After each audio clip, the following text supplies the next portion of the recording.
आपको दिखाएंगे बोल बम का नज़ारा। बने रहिएगा मेरे SK सिंह ब्लॉग में, और मेरे चैनल को सब्सक्राइब नहीं किए हैं तो मेरे SK सिंह ब्लॉग चैनल को आप लोग सब्सक्राइब कर लीजिएगा, ढेर सारा प्यार दीजिए। आप लोग को दिखाएंगे अभी देखिए बोल बम का नज़ारा, क्योंकि मलेमास के बाद बहुत ही मज़ा आ रहा है देखने को। ये भीड़ 15 दिन 1 महीना भीड़ तो ये देखने को मौका नहीं मिला, अभी देखने को मौका मिल रहा है। बहुत ही अच्छा लग रहा है नज़ारा देख के। देखिए बोल बम।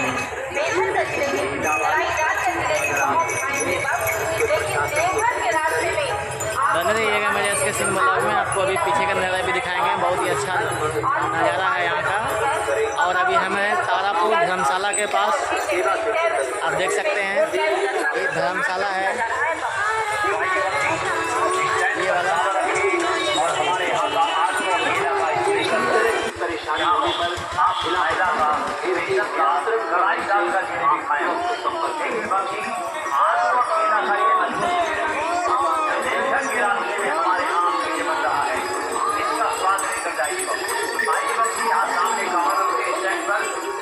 यहाँ पर यदि आप आज मेला का खिलाड़ी हैं, आप खिलाड़ी बजाय हो तो हमारे सूचना प्रसारक के लिए सूचना दें ताकि बावली विस्तारक यंत्र द्वारा प्रचार करें।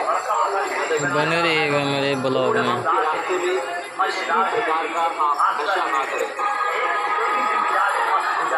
साथ ही कोई लाइसेंस का खतरा आप चला रहे हैं, इसलिए सतर्क रहिए, दोनों से दूरी बनाए रखने का प्रयास करें।